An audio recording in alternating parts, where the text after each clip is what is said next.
10, 9, 8, 7, 6, 5, 4, 3, 2, 1, 0.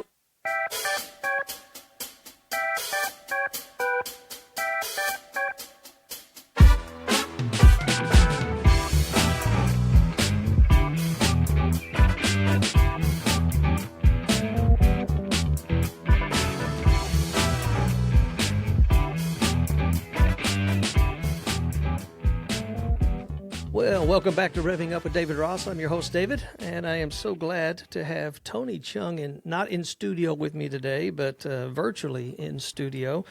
And we've got just a really interesting set of topics coming up. He and I were just talking a minute ago. I have no idea where this conversation's going to go today. But Tony, I consider to be a good friend now. What's it been, 3 years that we first hooked up there where we currently work? Oh my gosh, it feels like I've known you forever, David. Something like that. Anyway, he and I happen to work at the same place and in the security industry. I have not told the name yet. People can look it up if they want to find out. It's out on LinkedIn or whatever. But my views are my own, and if I say something, then I want it to be distinctly mine. And obviously, my focus here is a little different. But Tony and I have connected at work. We are part of a group of people that get together and encourage and support each other. And we've shared some stories. He's up in Canada, and so up in Vancouver, so he couldn't make the trip down here to be in studio with me. And Tony, I am so thrilled to have you here with me. Why don't you go ahead and introduce yourself for a few minutes here? He is a caregiver for some aging parents. He's got some challenges going on in his life as well, but we've been encouraging and supporting each other. So once again, thanks for coming along, Tony. Hey, thanks, Dave, for having me along for the ride. This has been an amazing journey. Knowing you, like I said, I feel like we've known each other forever. I don't know. We just hit it off on one of the Zoom chats that somebody else was putting on, and we were just sort of joking with each other on the side. Then we had some Slack convos on the side, and it's just really neat, just being able to meet other people who are of like mind, who love tech, love Jesus, love to just serve people, and just be around each other. And so I like that. As you said, I'm kind of a caregiver at this company that we work at. We happen to have employee resource groups as part of our inclusion and belonging initiative. And our group changed from an employee resource group to a community of interest just because we don't have enough people in leadership to maintain all of the budgeting and events and all this other stuff.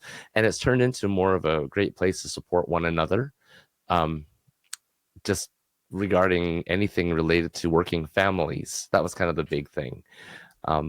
I was interested in, I'm in a very technical role where I work. So we don't have a lot of people. I didn't think there were a lot of people of the faith in our company or in the area I work, which was really surprising because as soon as I opened the door to say, okay, I want to do a faith-based employee resource group, the opportunity came up to say, well, faith is intertwined with family. Why don't we sort of find a way to merge that in there somehow and discuss family, culture, faith, and even now mental health and wellness and things. And so the all lockdown brought that to our attention a lot. Comes together. Yeah. And also sitting off to the side at her insistence, she will not be on camera, but my wife is listening in right now as we speak. I don't know if she wants to chime in. You have to move your mic over a little bit there, but my wife Tanya is joining me for the first time here in studio. Hello, hello, hello. Okay, so that might be all we get out of her this evening. We'll see where it goes from there. But and when it comes to just what happens at work and stuff like that, work and life are intertwined, right?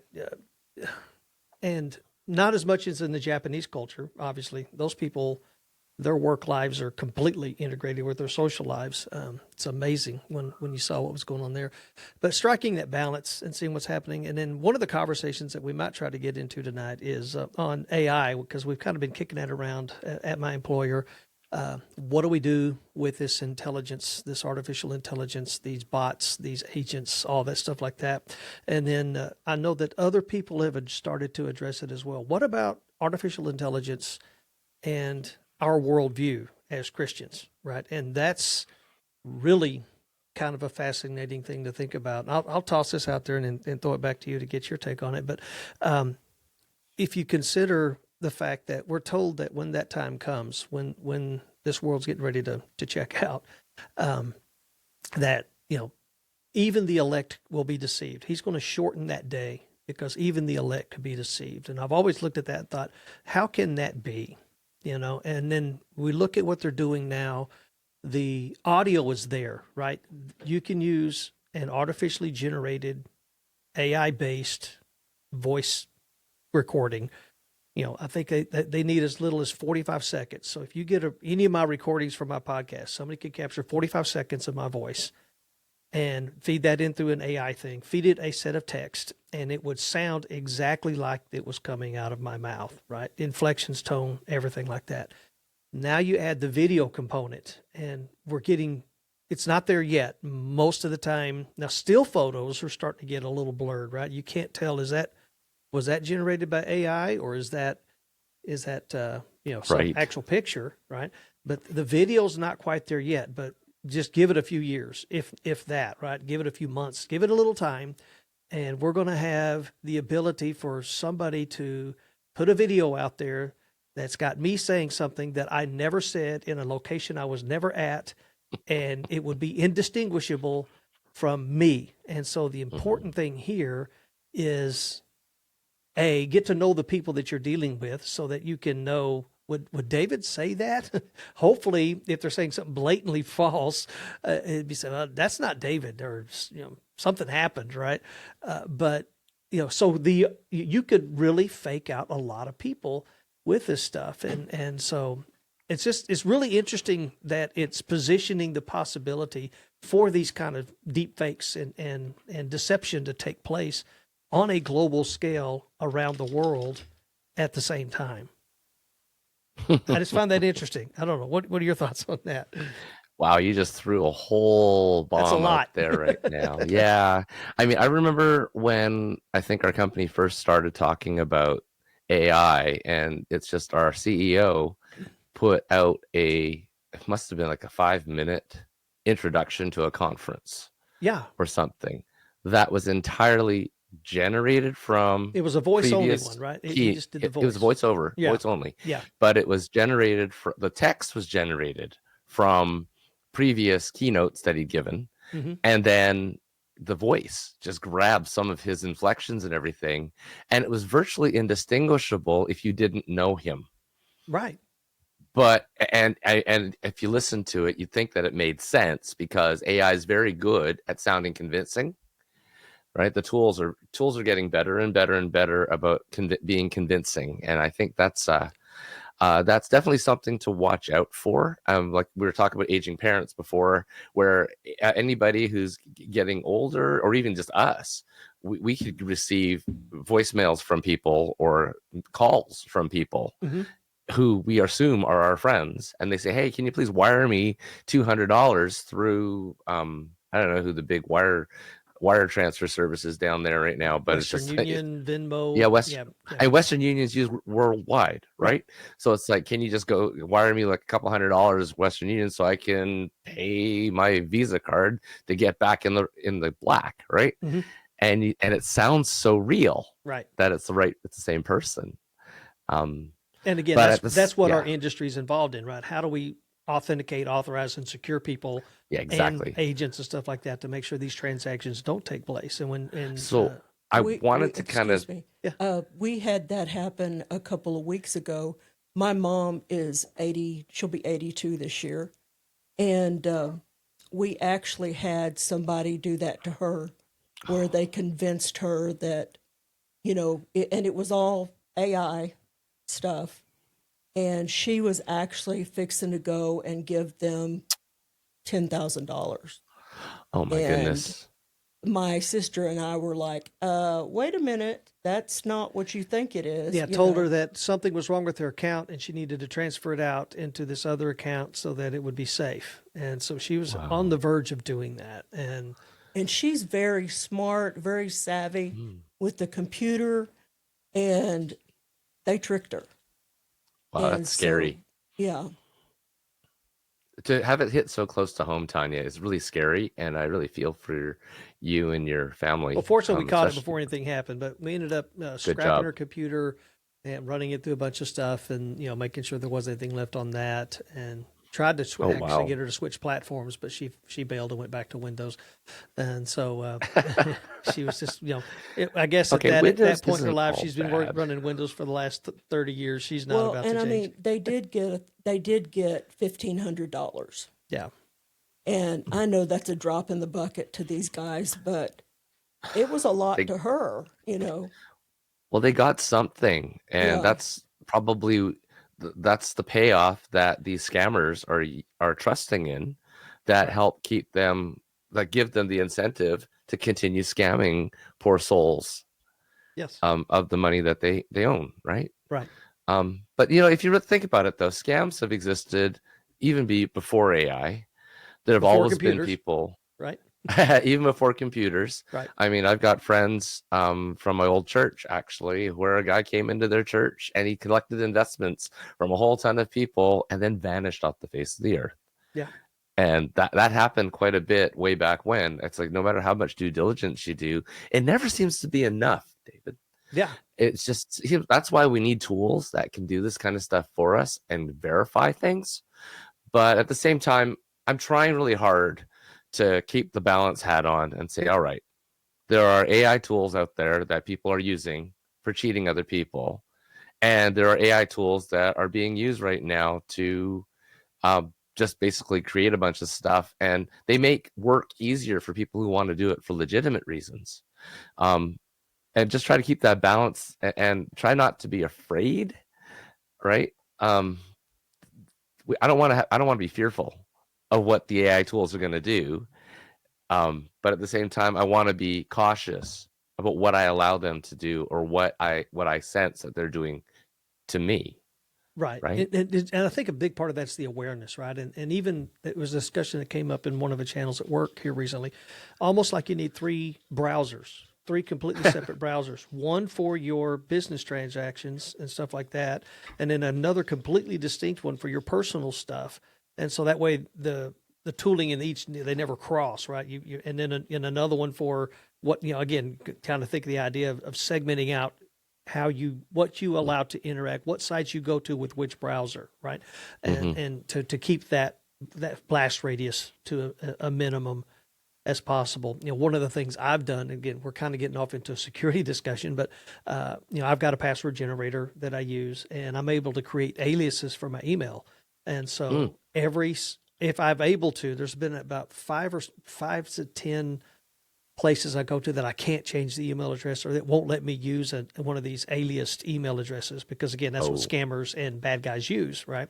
But the ones that allow me to, I generate a unique email address for that service.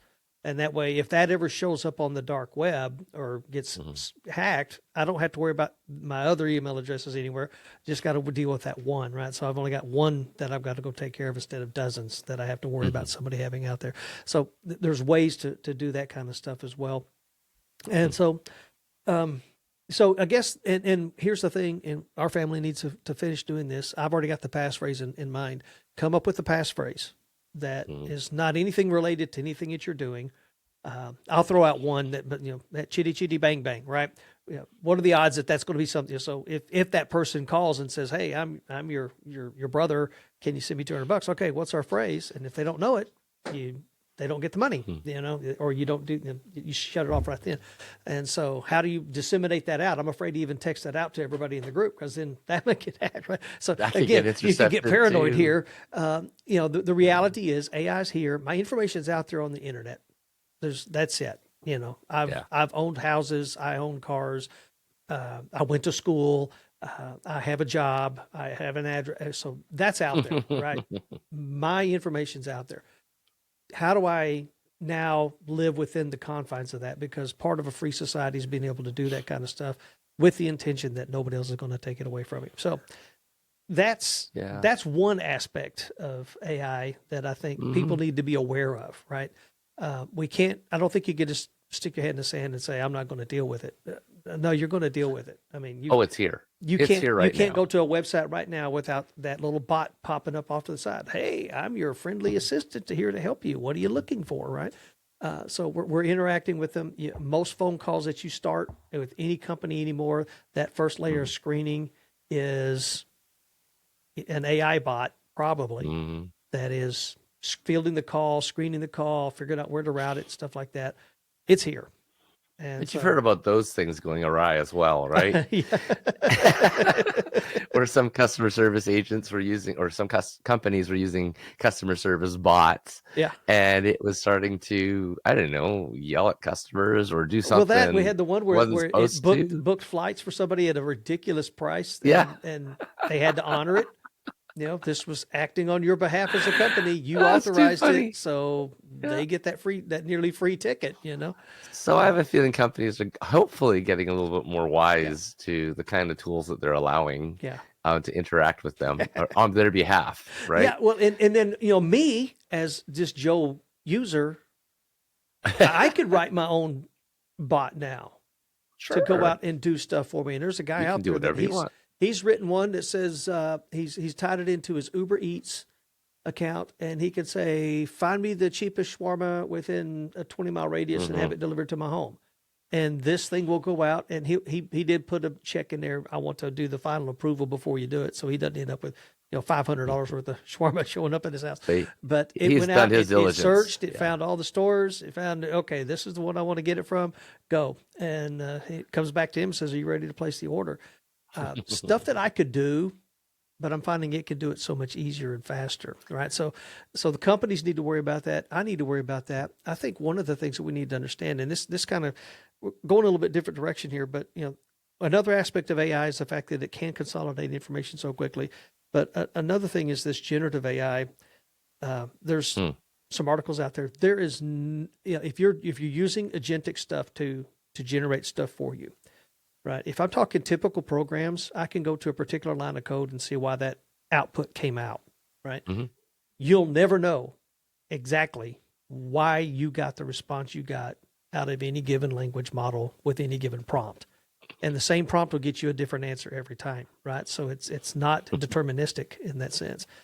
And so when it comes to securing them, you can get it right 999 times out of 1,000, but you can't guarantee 100% that you've always kept it from doing something it shouldn't do, right? There's Yeah. always going to be a risk that it can step outside of the boundaries either built into the model or either you've got to put guardrails yourself around it so that it doesn't do something it shouldn't do. You could also ask it to document what it did, Yeah. and then just have it write all the documentation for you about what it's supposed to be doing, and then you go through it with a fine-tooth comb, and then you start But ripping stuff out that you yeah, don't but like. so how much work is that saving you at the end of the day, right? Well, the whole point is if so in my role, I do a technical kind of role where I have to sometimes write using 5 or 6 different frameworks that I don't know very well, Right. or I haven't used them in a long time. Like for instance, for my personal project, I put together a photo gallery app. And I know PHP, I know JavaScript, and I know HTML, Right. but I don't remember. I haven't used PHP because we don't allow it at work, but I haven't used PHP in a long time. So what I did was I had it write this photo gallery app for me where it would display, like it would read a website and then display a picture every 5 seconds and then give me a page that I could upload a file through a PHP script to do all this stuff, and it would do all these things for me, right? To be able to write that, I wrote the first version of that in an hour, Right. using an agent, right? Right. Because and once it got me started, I was able to streamline it, clean it up, do the things I want, and then actually customize how I wanted the behavior. Right. So a lot of that stuff, the speed was there. It's where we start trusting AI tools to build the entire code for us. And I think I like to draw the line at toys, not tools, right? So like for instance, at work, what I did was I have I wanted to visualize about 1,000 different API requests. For instance, an API request has it's a JavaScript object that has a whole bunch of information in it, and I had 1,000 of them that I wanted to just sort of extract out. All right, at any given day, what type of field would show up in any of these places. Mhm. I wanted to know what I was just to expect something, just to know what to expect. And I wrote a toy that Mhm. did that for me. Because otherwise, I'd have to sit there, look at this file and this file, compare them all, copy stuff over this file, this file. Oh, don't copy that because I've already got this here. This file, Yeah, I would and have sat there for 3 consolidating data it's days. phenomenal, right? Summarizing documents or giving it multiple documents and saying, In put these 15 together. minutes. Seriously, in 15 It's minutes, I incredible. had this thing Yeah. done, right? And then I was able to build everything else on top based on that later, Yeah. right? But yeah, it's definitely something that we have to put individual guardrails on, where we say toys, not tools, maybe, Mhm. right? Or tools, not prod code. Yeah. Well, that and also pitting AI against AI. And so one of the guys at work, there's 2 different tools that he's Yeah. using. I forget the 2 tools. There's 2 coding tools out there. And so he'll use one to generate the code, and then he'll point the other one at it and say, find That's the a problems good with this idea. code. Where's the security holes? Where's the gaps in that? Refine that for me. And then when he gets an answer from that, he goes back to the first one and says, well, hey, I've got this code here. Is this so he runs them against each other, different models, different tools to say, poke holes in it going both ways. Now I'm using it right now. We're working on test-driven development. And so the idea is if I know what the tests are ahead of time, then if I have well-written tests for my code, then that makes me a better programmer, and it makes my team a better set of programmers, right? Because you have to pass the tests in order to get the code out the door. And the more robust the test, the more I can have confidence in the code. And so, Sure. and so I pointed it at this. Of course, we have permission with the private models. I pointed, here's our utility that we're working on, and we're going to be releasing it out for customer and internal use. And okay, come up with a testing. How are we doing on testing here? And then, hey, you're doing really good on unit testing. You're missing these gaps here. And then, so from that, building that framework out to go to a full test-driven development model. And then I'm actually going to create a branch that will walk somebody through that process. We're going to build out this feature, and just to give them an idea of what test-driven development can look like. But you can put guardrails around that. Right? Yeah, I'm sure I've shared the YouTube videos by that Stanford professor who wrote Idea Flow, Jeremy Utley. Yeah. And then just before he was going to go on the book tour, he said that his editor or somebody called him and said, "Have you heard about this chat GPT thing?" And then he started playing with it and he dug deep into this. So suddenly the professor became the student. Yeah. And then he went back and started teaching that in his idea classes again about how to treat your AI tool as a thought partner. Yeah.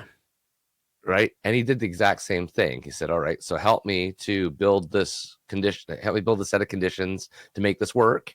And then he took the output, he fed it. So another consultant AI gave me this. What do you think? And then it came back with something else. And he was able to have them kind of like rally against each other for dominance, I guess. Yeah. Dominance and prominence. Right. Yeah. And had a train of thought there and just left the station without me. So I'll catch up to that caboose here in a little bit. But it's an interesting time to be alive. I'm enjoying this, and and then what are the ramifications for companies and societies, right? I mean, like some of these companies, we're getting rid of all of our junior engineers, and letting the senior engineers drive a bunch of agentic development. Well, if you get rid of all your junior engineers, where are you going to have your senior engineers in 10 years? Is that happening? Really? It's happening some places, right? Yeah. I think it's short-sighted. Because from what I think, the junior engineers who are able to leverage the same tools and kind of do what I do with it to learn more, learn faster, I think those are the ones that might be able to make a case to stay longer because of the fact that just like the lumberjack who's using the axe, and then the lumberjack that was using the saw had to kind of step aside and learn how to use the chainsaw. Right. They all kind of had to learn how to use a new tool eventually, and hopefully learn from those other people who are coming in with these new tools. Yeah. Right. And that's what we're doing a lot of. Oh, here I remember the one stop gap. So, the idea of if I make it better for handling and agentic development of the code or testing of the code or whatever. Because if you think about it, if I've got a fully robust test with 100% coverage, and I'm getting good at writing tests, and the AI can help me write the test, right? And so I get this really robust set of tests. If I write code and it passes all of my tests, I've got very high confidence in it, right? Even if some agent wrote 99% of that code, it's passing all my tests, right? Your tests. Yeah, and I'm adding more tests to it, and if we find more edge cases, we'll add more tests to it, right? And some of these frameworks are starting to be able to develop that. So, but I also found there was another way. Again, talking about guardrails, right? With the Git or GitHub, you can put in a pre-push hook. So it's a script, and it basically says, "Here's a set of tests. If you do not pass this test script, you cannot push." And so if my agent loses its mind and goes off into those rabbit holes like they tend to do sometimes, where they start making the 3 changes and then they'll come back to the first change and then they'll go to the second change, and let me try this first one again, and spin on that a while, and at some point you're still not going to be able to push, right? You may never get it done at this rate. That helps me but that also helps my developer, right? The guy writing the code or the person behind the keyboard, they can't push either if they can't pass those tests, right? And so putting those guardrails in place, I think is going to be good for us moving forward. Before I'm going to trust an agent to do anything. And again, our company, I think, and I commented even today on our AI channel, because there's so many of them out there. We want AI. What do we want it for? We don't know. When do we want it? Now, right? And it's like, you just want it because we want it, right? But I think our company is doing a very good job of saying we have to be intentional about this, but we can't ignore it. So how do we put structures and processes in place so that we're consuming it intelligently, we're using it intelligently? Because when you start talking about security, authentication, and authorization, the time to fix something or to block a bad actor is coming down to seconds, right? Because if you've got an agentic attack happening, they could try thousands things in a matter of moments.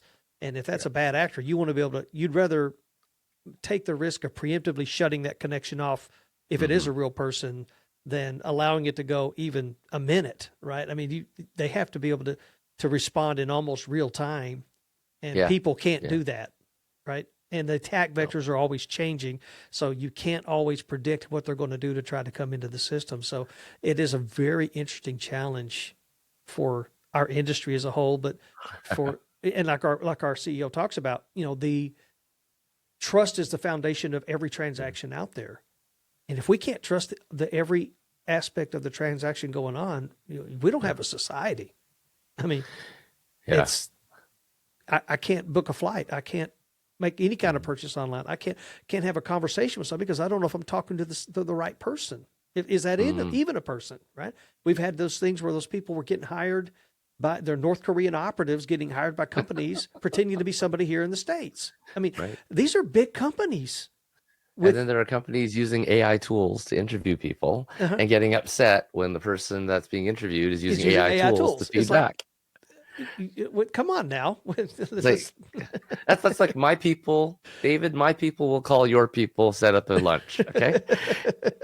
Yeah. We have people now that do this. It's called ChatGPT and Gemini and Copilot, right? That's our people. Yeah. They're able to do these things for us and get in touch with you. And then you get to your people will interact with my people. Right. And then eventually, hopefully they won't melt down. Right. And then eventually you and I will be able to actually sit down and talk to each other. One day. I mean, you saw how hard it was to schedule this meeting. Yeah. Well, I mean, if you were in the right time zone, that would help, I'm sorry. I was born in a different and you're in the wrong country too, but that's a whole other conversation. I better be careful. My boss lives up there, so I told him you were going to look him up tomorrow when you come into the office. So say hi to Scott for me. we're already good friends. Yeah. I'll talk bad about you. Don't worry. Do that. Yeah. But so there's a lot of different things that you opened up here, talking about the whole AI thing, right? Sure, there's the technology aspect of it. I like the sense that AI does do things faster than we can. Like when I first started playing around with any AI tools at all, just to do my initial research on some of the stuff I was trying to work on, I started actually just search engine searching, and then finding like all these wrong answers on the tech forums about what didn't work. And then when I first started using the the AI tools, I asked the same questions, and it just fed me back all the same Garbage. wrong suggestions that didn't work. So what I was thinking is probably AI was able to search faster to find the wrong answer faster than I would. So then it would save me a lot of time having to actually search myself. Right. That's the first thing I think of. Right. Right. So when you're talking about, okay, these attack people, these bad actors are going through and then running a multiple million attack vectors against your bank account, against your trying to create something big, like they're just trying to break into Fort Knox or something using these AI tools, right? It's definitely a scary kind of proposition. I like to look at it from another angle, though, Dave, if I may. Sure. There is there's a LinkedIn trainer who lives actually in my neck of the woods, and I live in like Coquitlam in BC, and he lives in Burnaby, right, which is all part of Metro Vancouver, right? And he is over. He's been talking. He's got to focus on ethics and technology. Okay. Right. You'll be able to see him all over LinkedIn. His name is Morten Rand Hendrickson, and I saw him live at TEDx talking about demystifying AI. He says the biggest problem with AI is not the tool itself, but it's how we approach the tool and what we expect from the tool. Right? Because all it is just a computer that has specific language training to talk to us and use algorithms to, how like Facebook will keep on sending you reels that, just because you've watched something similar, keeps on sending stuff back to you. So all the AI tools are doing is they're feeding you back psychophantically all the stuff that you want to hear as it tries to solve your problem, right? So we need to remember that it's just augmented intelligence. It's not a person. And we also need to remember that we can talk this thing into a corner. So if we do get a call that we know it's not that person, we just say, what was the last thing I told you? What was the last thing I talked to? Or what was the very first thing? How did I answer the phone? Yeah. And then they'll look at it. They'll go through their memory banks, and usually the memory has only a certain level before it starts kicking stuff off the top. Right. Yeah. Right? The context window. Yeah. So the very first question that it asked you, or that you asked it won't remember anymore. Yeah. I have to constantly remind Copilot, I already have a test system. Yeah. Don't give me test code. I just let me build this, and I'll run it, and we'll see how it works. Right. Re-injecting that context into it over and over and over again, right? I have to do that. Yeah. Otherwise it won't remember. Right. Yeah. And Morton showed me that AI doesn't have memory. You can actually Google it on, you can just search LinkedIn for it. Yeah. AI doesn't have memory. It does not have memory. And so you have to. So as soon as we stop humanizing the tool, I think it'll be a lot easier to approach, and it'll be a lot easier for us to recognize as, it's just as one of my other coworkers in our company says, it's like the real, moody intern that you have to continually like bribe, cajole, convince, and explain things to, just to get something useful out of it. Right. Yeah. This psychopathic junior programmer, right? They can't remember what he did yesterday. Psychedelic, psychopathic. Something like that. I don't know. I love it. Yeah. And so I'm not stopping using AI tools. Yeah. No. But I am using them. I am telling them to stop buttering me up. Oh, yeah. Yeah. Answer me as matter-of-factly as possible and explain yourself, because honestly, I need to know what you're doing so that I can explain what you're doing to my team. Yeah, that's just it. Somebody somewhere has got to be held accountable. And I think that's another big thing, right? There's got to be a human in the loop. Absolutely. And too many of these companies are trying to go fully automated. And, of course, I think of the one of the Star Wars movies when they stumble across the droid factory. Oh. Droids building droids. What? So 3PO was appalled. At that. So yeah, we need to keep the human in the loop for the foreseeable future, right? And I think probably forever. There's just no way. My role changes, right? I'm not as concerned about getting code that will work as I used to be, but I still need to know what's going on and how can I refine it, make it better, stronger, especially That's for what I those want. things that are going to be customer facing, right? And because if somebody out there is going to be using it, we need to be able to know what's going on with that tool and be able to explain ourselves. And so, yeah, I agree with you. I'm going to continue using them. I use them a lot more freely for my personal projects. Like you said, toys, not tools, or tools, not prod code. And so they're not going away. How much do I want to spend on them? That's also a factor, right? These things are And there are a not. series of books out there right now. Like one of my fellow tech writer friends, Tom Johnson's got a whole cohort of other tech writers Mhm. reading a book a month Yeah. on AI tools, and then having Slack discussions and a video discussion, like a Zoom discussion, right, about it. I think the big one that I was interested in looking at was by Ray Kurzweil, the musician. He created the I think the Moog or something. He wrote a book about AI long time ago. Everybody's got And an then, opinion about it too, but and there's lots of great books talking about it, about AI. So I'm looking forward to doing more research on my own about this stuff. yeah, and Because see, I'm the even more we can diving into educate ourselves. some of the nuts and bolts side of it. Large language Yeah. models, tuning models, and how you go about tuning the models. Because another idea, another safety measure is okay. You take this general LLM, ChatGPT, pick your large language model, and then on top of that, you train it into a specific zone, right? And you hone it in. And so the way that becomes a safety measure is if I train this thing and I refined it to say, you only know how to build widget A, right? That's all you know about. So when somebody compromises it or tries to hack it and they say, well, tell me how to build a bomb, it's going to come back and say, there's nothing in my database that says anything about a bomb. All I know is widget A. So I'm not going to build you a bomb, right? I can't. It's not in my context. So that's right? structuring the actual knowledge content. Yeah. So itself. the actual data in the database itself, right? Refining Right. and narrowing it down to a very narrow field, and you can kind of see you could do that over and over again for different areas and different aspects, right? So think about the agentic stuff, interacting with each other. You know how to schedule a meeting. That's all you know how to do. So if somebody comes in and says, tell me about his bank account, it's going to say, all I have in my language here is a meeting. You want a meeting? I'll get you a meeting. I can't do anything else for you, And so there's that aspect of it as well. So but that's a very much nuts and bolts.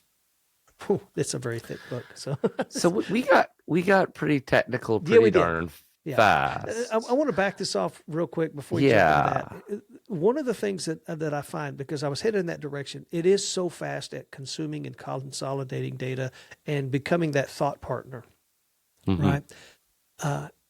I think we're lacking. We're going to lose something as humans. You think back to definitely when I was in college. You're a little younger than me, but going to the library, having to find books, having to read through those books in order to find out a thought or chase down an idea and come up with it. It may take weeks, if not months, but then there was that satisfaction at the end when you distilled that and you came up with a new thought from that. A true knowledge has happened, right? I have come up with a thought that maybe somebody else somewhere else has had, but this is the first time it's ever come to me, right? But that took weeks and months to do that. And then what I find a lot of people doing when it comes to me in my Bible study or preparing lessons and sermons, I have to be very careful that I don't lean on a ChatGPT type thing to, hey, I need a sermon. I need a five lesson sermon on the life of Moses, right? Five lessons on the life of Moses, and just go with that because I'm losing something, right? Especially when it comes to the Bible and digging out of the Bible. That's a living word, and a consolidated summary from some large language model is not doing me any justice whatsoever. Well, In that it's study. almost like subscribing to the sermon of the month, right? Yeah. And then just preaching through somebody else's work Right. And there's, every week. there needs to be a spirit, the spirit involved. There needs to be the spirit of the man. There needs to be the spirit of God, and what is appropriate for the audience to which I'm fixing to be speaking. And God, I think, brings all three of those things together when it's done right and done well. Well, we're both Pentecostal. Mhm. So the whole concept of we're ready in and out of season, Mhm. right?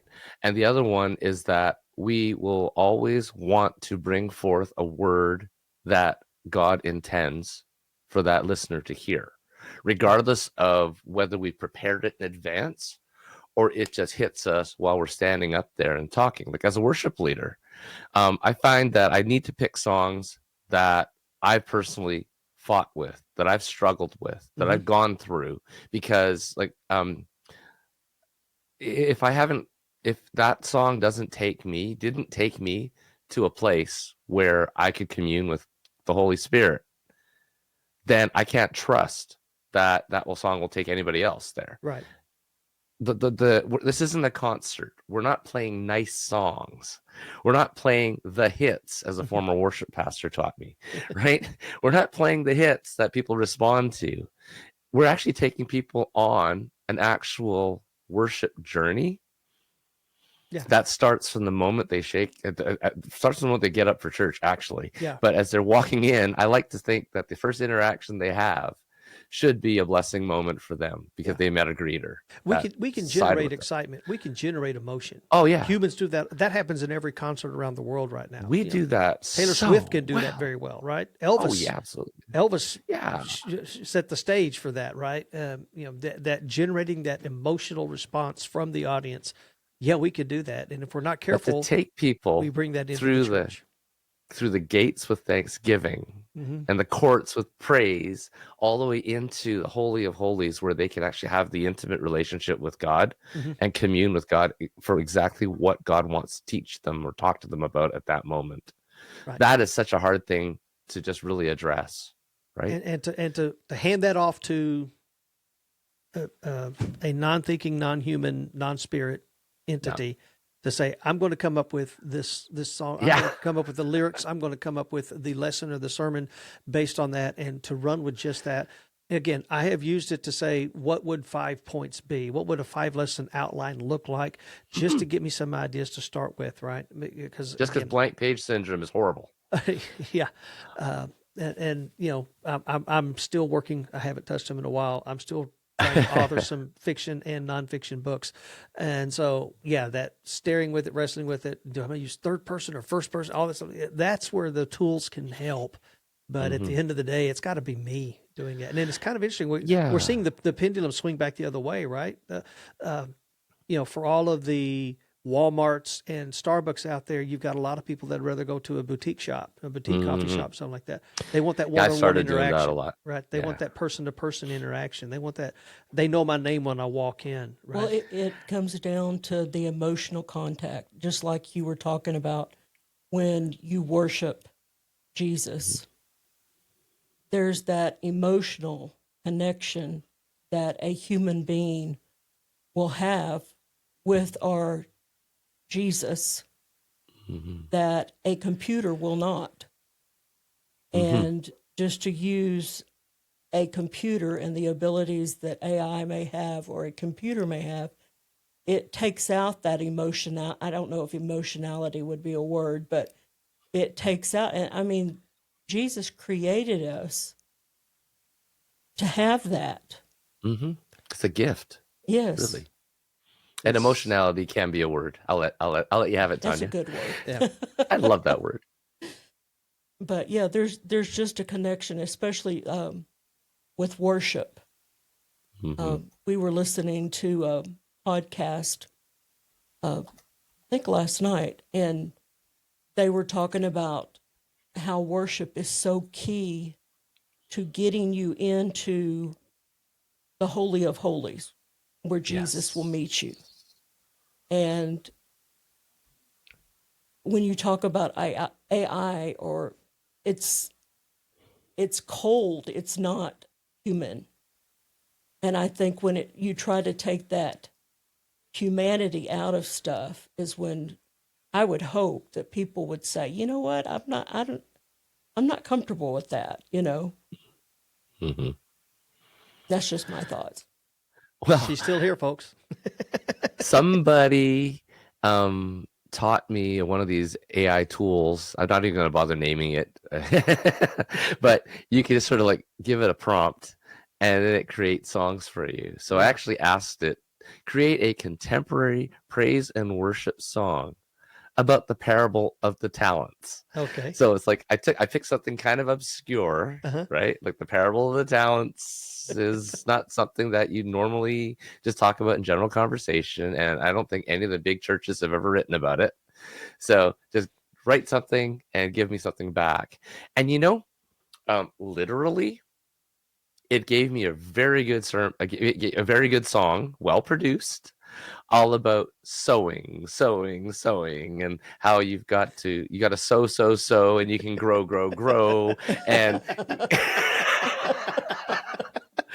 the first one had 5 and he doubled it. Wow, that's great. First time that you've The ever heard this live on a podcast, folks. second one had 3 and he doubled it to wow, whoopee. The first one, he buried it in the ground, and oh no, he didn't sow. Almost like a children's song. Well, and But I think the difference is with AI, it can't bring that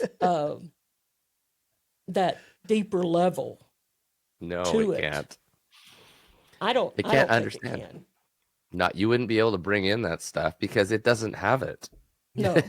It doesn't I have mean, even if you did give it to it, honestly, like if we're in the technical communication market right now, we're also talking about trying to make our AI knowledge bases a lot smarter Mhm. by adding lots of meta information that connects the dots under the hood, so Right. that the AI doesn't have to think too hard that Right. this connects this. Right. But even when you fill it with all that stuff, I somehow don't think it'll make that bridge, No. right? Like in songwriting, we do this thing called color rhyming, Mm-hmm. where I talk about a fire truck, and in most places, fire trucks are red, right? But if I'm gonna use use another image, I'm gonna rhyme that with like an apple, Mhm. right? Color rhyme, because most apples are red, most fire trucks are red, Right. right? But that color rhyme even works in places where fire trucks are kind of yellowy green and apples are yellowy green. Right. So the idea is that I can do that, but an AI can't. Yeah. Right. Well, that's the beauty of like the Psalm 23. I mean, the Hebrew rhyming, the Hebrew poetry is thought. It's not the words. The words don't have to rhyme in order for it, and so, those beautiful Psalms, they're thought rhymes. They're not necessarily Yes. word rhymes, right? And so you were getting to that, right? The connections we have in our brain, and again, people talking about the artificial brain that mirrors the humanity. We're never going to get there. I mean, there's not enough sand on the planet to build enough chips to build enough connections for us to have a single brain electronically that's going to be able to mimic what a human can do, because there are just the tens of trillions of connections in our brains that are going on and firing and being orchestrated and moved all the time. This 3-pound difference engine between my ears is just, or however much it weighs. Hopefully it's not however much the human brain weighs, right? And just when we think we've hit the end of it, Yeah. we learn something new, don't we? But there's the spirit to it, right? It's not just the physical things. The brain is just incredible. I've studied it out a little bit. I studied about vision. How do we read? Right? How do the magic of these symbols becoming thoughts in my head is just uncanny, right? Unbelievable stuff is happening in there, and I believe it's animated by a soul or a spirit, however you want to divide the human up, right? Soul, mind, soul, body, spirit, or whatever. And so you're never going to get that in any silicon anywhere. Just not. You can mimic it. So. It can look like it. It can walk like it. It can talk like it, but it's not going to be it. And no, I'm confident in that fact. And there's things we still don't understand about the brain, like. Well, I had my first ever. My wife told me I need to go to the doctor. I'm not going to, because that's what men do. But it was my first ever ocular migraine, scintillating Ooh, scotoma. yeah, you were saying it was really painful. No, I had a headache Mm, afterward, nothing like a mhm. migraine. During the event, You couldn't see?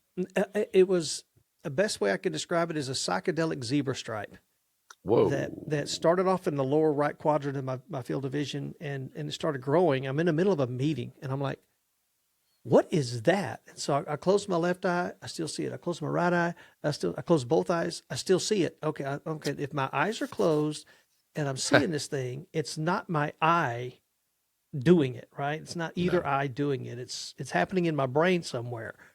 And so I'm a little worried at that point. So I'm Googling, I see a scintillating zebra stripe thing, and first hit, it was scintillating scotoma, ocular migraine, and I was textbook. It took about 45 minutes to an hour. It slowly expanded across my field of vision. So when those stripes hit the center of my vision, I could not see anything clearly. And so I thought, okay, am I going to get a headache afterward? I don't know. And so after about it just expanded until it just left my field of vision, right? And so they know what causes it. They understand the mechanism behind it, but nobody can explain it. And no neuroscientist. I mean, it's a disruption. First one ever. I'm 58 years old, had my first one in my life. So I wrote the date down and described it because if it ever Hmm. happens again, I want to know is this a pattern that's going forward.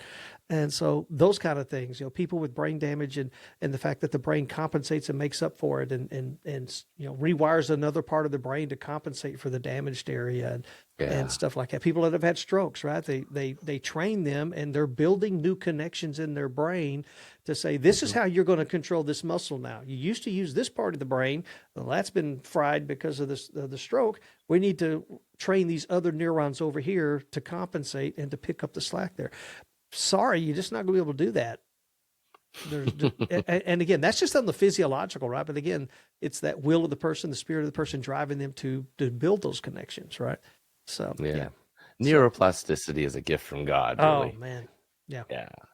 You I ever listen to know, Caroline Leaf? I know Oh, that sorry. I'm sorry about that. I didn't mean to interrupt you, No but worries, Tanya. Go ahead. I know that when we would watch an occupational therapist work with Jonathan, our son, who's autistic, and she finally said, he loves water.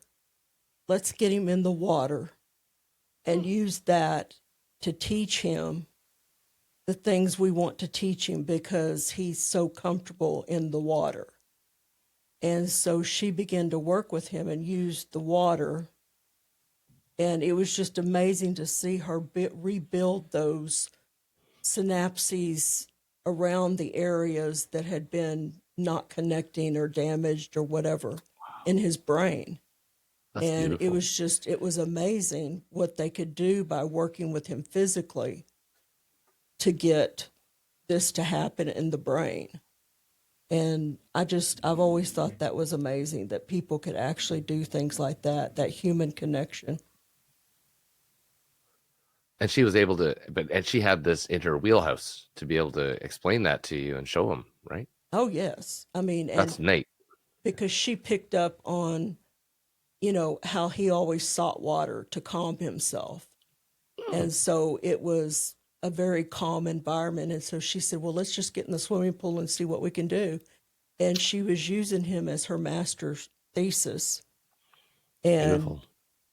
she gave us all this time working for free with cognitive behavioral therapy and In the water. in the water. It was amazing. She worked with him That for is. 2 years and did more for us with him in that 2 years than any other person had done up until that point. So, yeah, it was So, amazing. Dave, do you take him swimming with you?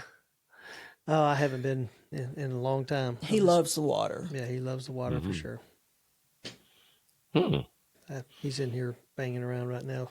So, and our I'm used dogs to have that. been nudged. I actually showed up on camera there. The big girl showed up on camera trying to get me to pet her. Because when we started laughing and getting animated, something's going on. Let me come interact with him. I guess we could kind of wrap it up by just saying, I just don't see how that human connection can be taken out of everything to where Yeah. it's just AI without something being said or done, or, people not liking that, or, because people have opinions. Mhm. But We're not lacking for opinions at all in our society right now. Well, there are a couple things I really wanted to get across in terms of like where we stand as believers Mhm. in a lot of this technology stuff. There is a group that, up in BC, at UBC, there's a college called Regent College, Mhm. which has a workplace. It's actually got an Institute for Workplace Ministry up here, right? I'm not sure if they're connected with the global faith and work movement, but I am connected on LinkedIn with both people in both the Regent College Institute as well as the faith and work movement. At the same time, there's a whole other group of people called Faith Tech, which is another global movement where there's a lot of different hubs around the world where they have meetups and they talk through things, real challenging things like AI and hackathons and just using technology for good. You know what And happened, Tony? what I did not press record after the test. None we of us. didn't talk. No, well, I've got audio. I've had audio. We won't have video. I will do an audio only An podcast audio this only week. podcast. Yeah, because I've got the audio on my board here. I was looking down and I thought, I know I clicked that button. I know I saw a countdown, but that was for the test. I'm sorry to interrupt you. Oh, So, no video this week, folks, because David is a rotten producer. So, but I saw this. Keep the app up while we upload anyway, so something's gonna yeah, go up you there. may be upload. I don't know. I looked down. I thought, how come it says record? But then it kind of stopped, so I don't know. It's not gonna record anymore from my side, right? I have no idea. So, but I've got is the fun. audio being captured right now as we speak. So, thank God Well, if for we need to do backups. another one, We need to have you back so people can see what you look like. I'll go ahead and, in fact, let me grab a screenshot right now so I can at least have a picture of you. Man, David. David is a dingleberry. Man, I am a. My wife I gets just on think me it's. sometimes. I think it's really neat that you've got these three dots above your. If you look up, you got these three dots above your both glasses. Hmm. Yeah, that's my Right. lights. Yeah. I got my lights up there. So yeah, if I look at That's the cool. camera, they get caught. All three lights Mhm. get caught there. David. Well, Tanya, it's a pleasure actually getting to talk with you. it was nice to talk with you too. So anyway, you were Yeah. talking about the faith and tech Yeah, and stuff. I don't want to lose Faith that Tech. thought. Yeah, there's Faith Tech. It's a group that it's global, and there's a lot of different hubs everywhere. So there's a Vancouver meetup. There's a Texas. There's a couple in Texas. There's one in Florida. I mean, if you go to the meetup, you can sort of find them. And then there's another summit that comes every year called the Global Missional AI Summit. Okay. So it's missional AI. How do we leverage AI technology for missions work, Mhm. right?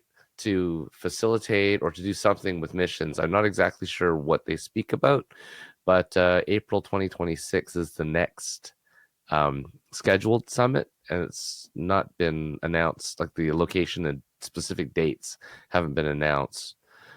But the idea is that they try to focus on demystifying these tools because, like, a lot of ministry people don't really have a huge technical understanding like you and I do. So they tend to be a little more fear mongering or fear based, right? Yeah. Which isn't biblical either, Right. So right? what was the name of that conference again? It's called the Missional AI Conference. Okay, I was going It's to write that down. yeah, I'll send it to you in the studio chat here too. Yeah. But Send it over to me. I'll grab it.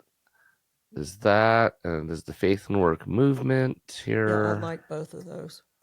Yeah, and then there's this other group. Actually, there's a definition for emotionality that I've got here because it's an actual word. And then let's see, Faith Tech. Well, my actual degree is in English. I'm an English major, so So you should know it's a word.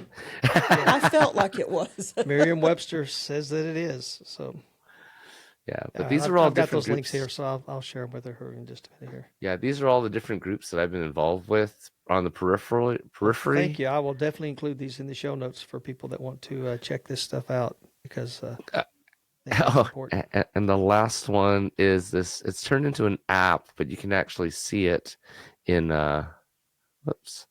You can use it in the browser still if you go to the archive link, but it's not going to use the most updated model. It's called Bible.ai. Uh-huh. I found out about it through the Faith Tech group, and it's interesting because you can ask it questions pertaining to biblical studies Uh-huh. and see what kind of information it gives you. But the neat thing is it doesn't usually give you why answers. Yeah. Right? So Interesting. That'll be interesting to check into. So, Well, you need to have him back again, too. that's right. Yeah, we do need to have you back. You want to close us out in a song, Tony? This is the first time in my career that I've been able to get into meetings with somebody and have music break out at the end of a meeting or something like that. So I enjoy your talent, Tony, and I enjoy your time, and I want to thank you for coming on and spending some time with us this evening. yeah, that's all. I know. There you go. There you go. Maybe next time we'll have you sing a song or play a song for us. Fun. To It's a open pleasure us. talking to you all. I have enjoyed this. So Tony Chung out of Canada and in Say Vancouver. Yeah, Everybody knows Vancouver. Vancouver. Absolutely. Yeah, my experiences with Canada were limited to Toronto and Calgary when I was consulting. So We'll just have to make a trip up there yeah, the week of I meeting. think you will. yeah, there you go. You should. You absolutely should. Or if they ever have a summit down here in Austin, maybe you can talk your boss into letting you come down this way or something like that. And And then there's like this week. next week. There's a rodeo the week after. Yeah, you wanted to come down for the rodeo. I tried to get my boss to let me come down for the rodeo.